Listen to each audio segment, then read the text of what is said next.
reporters, journalists who get results. And now, from our working newsroom in Los Angeles, the Crusaders, with senior reporters Howard Thompson, Mark Hyman, Carla Wohl, and William LaJeunesse. Welcome to the Crusaders. We're about to tell you a Veterans Day story that you're never going to forget. Reporter Randy Page investigated an incredible story of forgotten bravery in Vietnam. You know, there were many acts of courage during that long and bitter war, but some were forgotten in the fog of controversy over why we were there. Now, it's time to remember. 26 years ago, 2 medics stormed a minefield in Vietnam to rescue 2 wounded Marines. We felt it was time America honored these 2 men for their valor.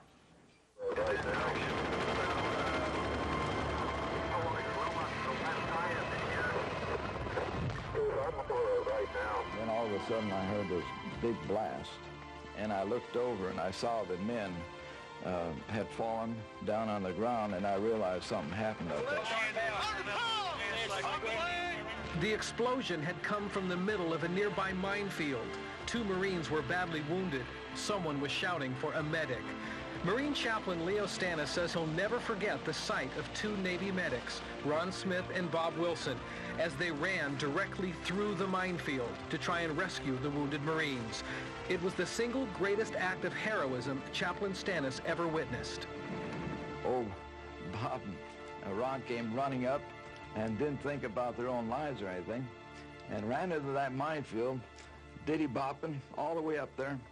And you know, they could have easily called for an Amtrak, because we had an Amtrak that had a blade on the front, and it was purposely to bulldoze into a minefield and blast them, and as they blasted, the shrapnel would be deflected off that blade. Well, that would have taken a lot of time. So that's why I say they were so selfless in this. They just went, you know, right into the field doing their work. Emergency medevac, ASAP. Top priority. Navy medic Ron Smith. I remember I was shaving, and then I heard this horrible explosion. Navy medic Bob Wilson. A split second later, I heard him screaming, "Corpsman." And a Marine looked at me, and I was already grabbing my medical bag, and he says, "Doc, they need you." I just went ahead and jumped over that wire, and I just took off running. Not really thinking, kind of waiting for maybe something funny under my bare feet. And then I ran up the hill, and I remember seeing the 2 Marines in the minefield. Well, I had a prayer on my lips because I knew they were in the midst of a lot of mines. And I said, God, why are they doing this way? They should have come my way. At least they'd have had a better chance. And I kept yelling, "Get another corpsman up here, get another corpsman." Ron was already up there, and I remember him saying, "Bob, I'm here, I'm here." And so, you know, I kept working as fast as I could. And within probably a minute, the fellow I was working on, trying to patch up, expired. And so we evacuated him out of the minefield, and then I went over to assist Ron. And I remember as I got to him, he was, of course, he was still in a lot of pain and screaming and somewhat shocky. I noticed his face, he had a lot of dirt. Of course, there was some burns, multiple shrapnel wounds. And I remember I grabbed a hold of him and I said something to the effect that, "It's okay, I'm here, you know, we're gonna get you out." And I remember he grabbed my arm and he said something about, "Am I blind?" And I said, "No, you just, you know, it's the dirt.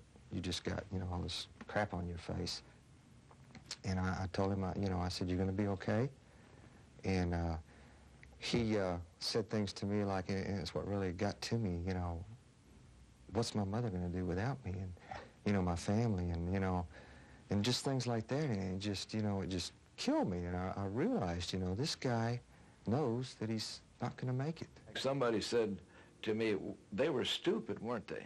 I said, well, that's the way heroism is. You can't explain it. It's not logical. It's something that these guys felt they needed to do, and they were dedicated in doing it. They were only in their initial 20s, and they were taught a certain way to do things, and they fulfilled that training. Ron Smith says the young Marine he tried to save in the minefield died in a nearby hospital. Bob Wilson's patient died in his arms.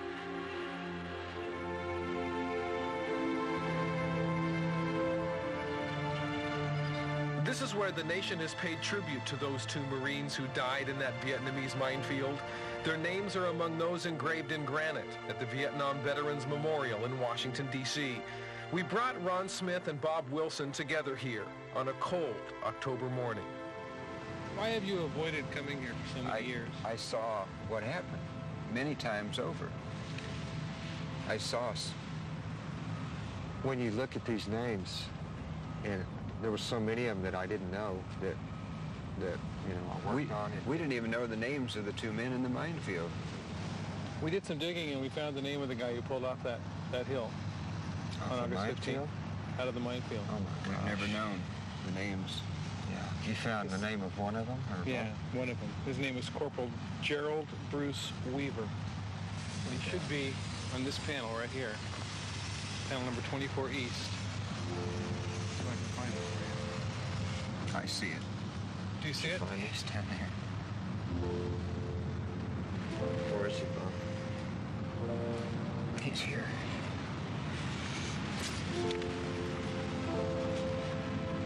Gerald B. Weaver. Yeah. Gosh. That's incredible. I never thought I'd know. We weren't told the names. We just you did what you could. Yeah.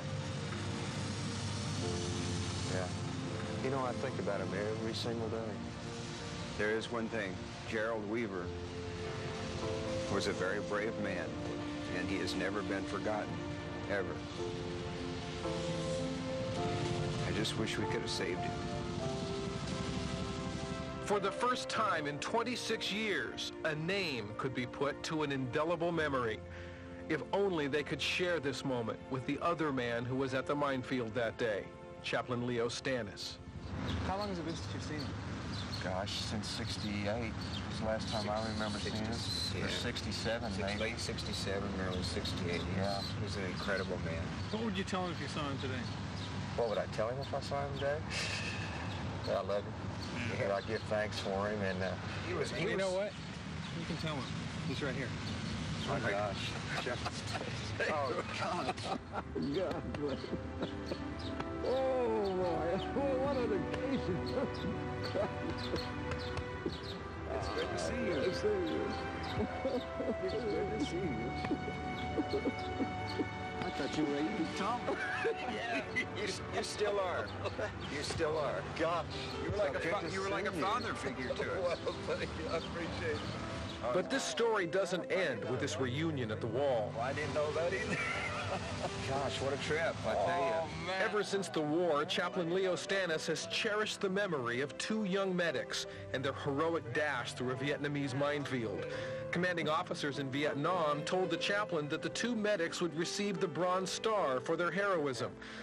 But 2 years ago, the chaplain learned that the Bronze Stars had never been given. The chaplain appealed to the Marine Corps to award the medals. His request was denied. The board said that we didn't meet the criteria. Now, our men met the criteria on the war front, but here's a board saying now because of time elapse, really what they ought to say then, there must be a time elapse on the Bronze Star.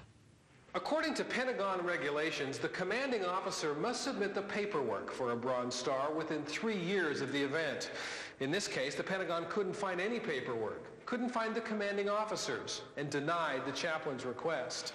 But the Pentagon told us if we could show extraordinary circumstances as to why that paperwork was not submitted, they would re-examine the case.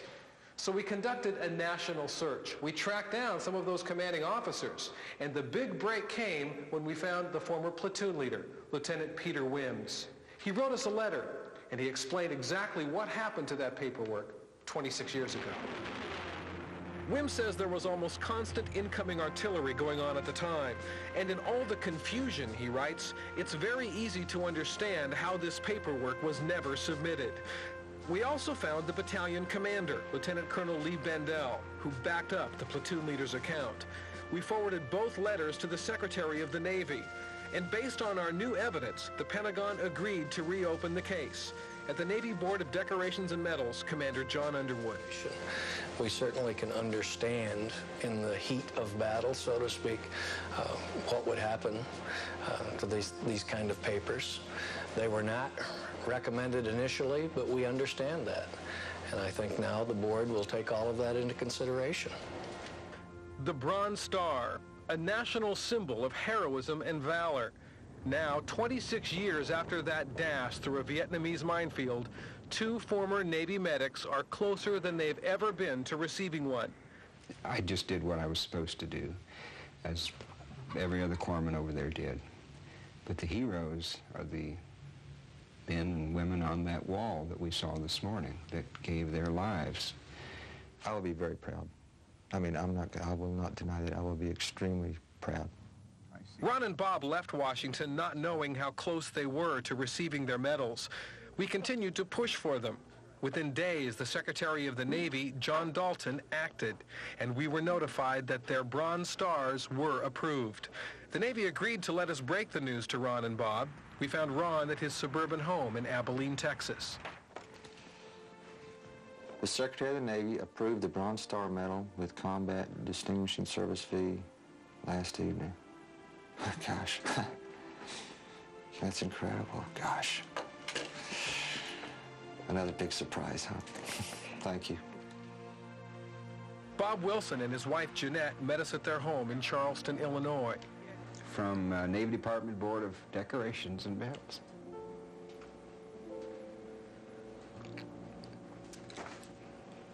Subject, Bronze Star.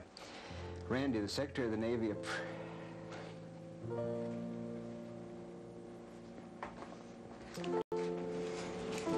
Jeanette, can you read it for us? Sure. Randy, the Secretary of the Navy approved the Bronze Star Medal with Combat Distinguishing Device V last evening. I hope this information gets to you in a timely manner. Also, am glad we could help. Congratulations. Thank you very much. And when those medals are finally presented, Chaplain Leo Stannis says he'll be there to witness it. Well, it would be the amen of my life. It'd just be a benediction. And it'd be a benediction of love, really.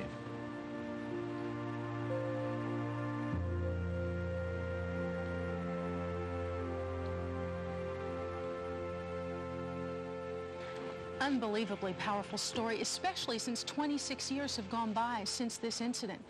And the story's not over yet. No, it's not, Carla, because the Secretary of the Navy, John Dalton, is going to present the Bronze Stars personally in a small private ceremony in the Pentagon. And also on hand there will be the chaplain, of course, Lieutenant Peter Wims, the platoon leader, who these men haven't seen in 26 years, and also the parents of the 2 men they took off that minefield.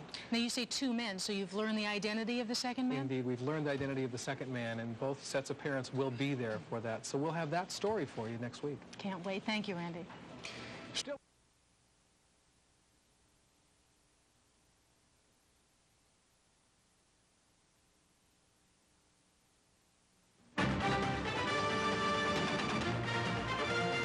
Last week, we began a crusade to get the Bronze Star for 2 Navy medics for their heroism in Vietnam.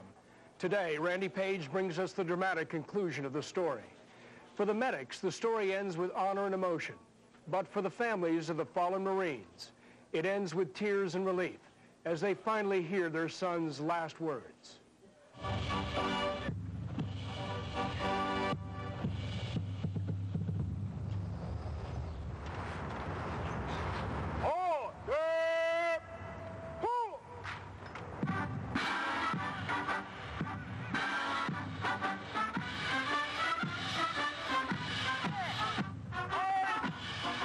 In Washington, D.C., the nation celebrates the birthday of the U.S. Marine Corps.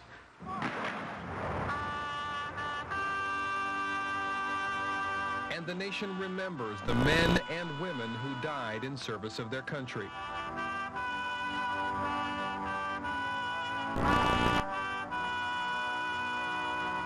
Ron Smith and Bob Wilson are among the invited guests. 2 former Navy medics who risked their lives to try and save 2 Marines. Later this day, they too will be honored for a heroic act witnessed by Chaplain Leo Stannis 26 years ago. Right now. Then all of a sudden I heard this big blast, and I looked over and I saw the men had fallen down on the ground, and I realized something happened up there. The explosion had come from the middle of a nearby minefield. 2 Marines were badly wounded. Someone was shouting for a medic. Marine Chaplain Leo Stannis says he'll never forget the sight of 2 Navy medics, Ron Smith and Bob Wilson, as they ran directly through the minefield to try and rescue the wounded Marines. And I said, God, why are they doing this way? They should have come my way. At least they'd have had a better chance. And within probably a minute, the fellow I was working on, trying to patch up, expired. And so we evacuated him out of the minefield, and then I went over to assist Ron. I grabbed the haulings and I said something to the effect that it's okay, I'm here. And he said things to me like, and it's what really got to me, you know, what's my mother going to do without me? Until our investigation, Ron and Bob didn't know the names of these Marines. They were 20-year-old Andre Latessa Jr., who died in a hospital a few days later, and 19-year-old Gerald Weaver, who died in Bob Wilson's arms. Commanding officers in Vietnam told the chaplain that the 2 medics would receive the Bronze Star for their heroism. But 2 years ago, the chaplain learned that the Bronze Stars had never been given. The chaplain appealed to the Marine Corps to award the medals. His request was denied. According to Pentagon regulations, the commanding officer must submit the paperwork for a Bronze Star within 3 years of the event. In this case, the Pentagon couldn't find any paperwork, couldn't find the commanding officers, and denied the chaplain's request. But the Pentagon told us if we could show extraordinary circumstances as to why that paperwork was not submitted, they would re-examine the case. So we conducted a national search. We tracked down some of those commanding officers. And based on our new evidence, the Pentagon agreed to reopen the case. Now, 26 years later, the Secretary of the Navy has invited Chaplain Leo Stannis and Ron and Bob to the Pentagon to award the 2 former medics the Bronze Star. And waiting for them in the ceremonial room, Cecilia Cardinale, the mother of one of the dead Marines, and Andre Latessa Sr., the father of the other Marine. We are here to honor 2 great men. Lieutenant Cook, read the citations. Yes, sir. The President of the United States takes pleasure in presenting the Bronze Star Medal to Hospital Corpsman 3rd Class Barry R. Smith and Hospitalman Robert R. Wilson, United States Navy, reflected great credit upon themselves and upheld the highest traditions of the United States Naval Service. For the President, John H. Dalton, Secretary of the Navy.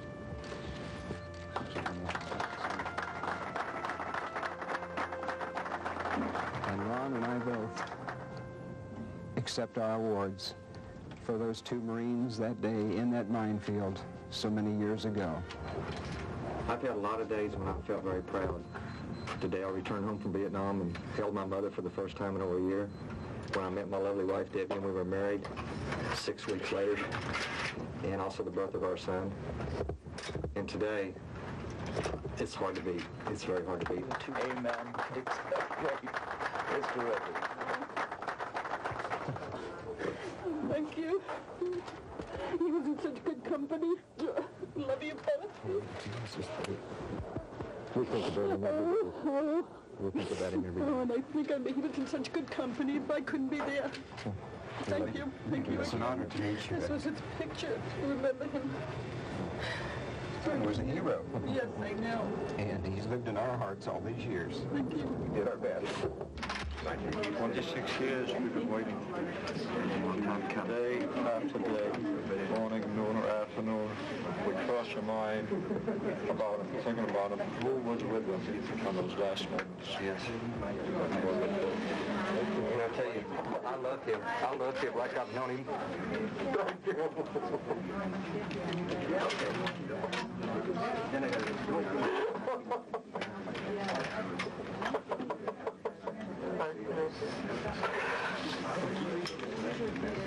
God bless you.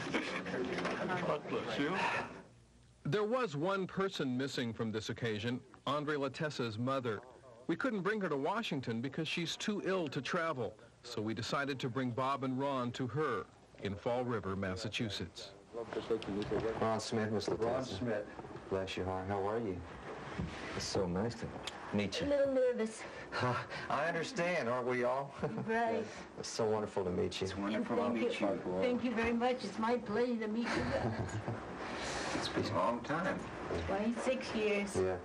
I want you to know that when I first got to your son, that he took my hand in his, and the first thing he wanted to know was how you would take his passing. And he wanted to be sure, and he wanted me to know, too, how much he loved you, and he only talked of you. I remember his words like it was yesterday, and I will always remember his concern for you, and I can still hear his voice.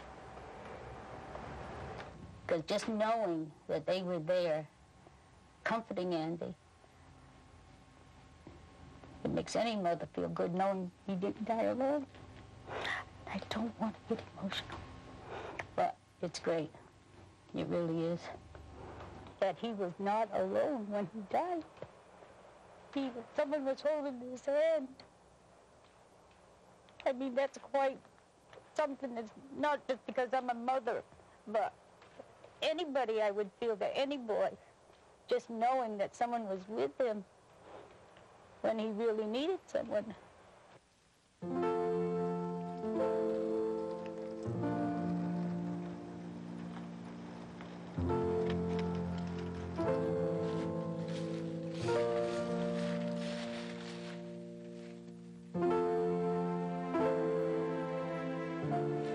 I can still hear his voice, and I mean that sincerely, but I don't hear it in my mind anymore. I hear it in my heart. God bless him. May he rest in peace. All these lives haunted by missing pieces to the puzzle of what happened in that Vietnamese minefield, each carrying the piece the other needs. Now, 26 years later, the pieces are finally linked. And this time of year, when families traditionally come together, a new family is joined.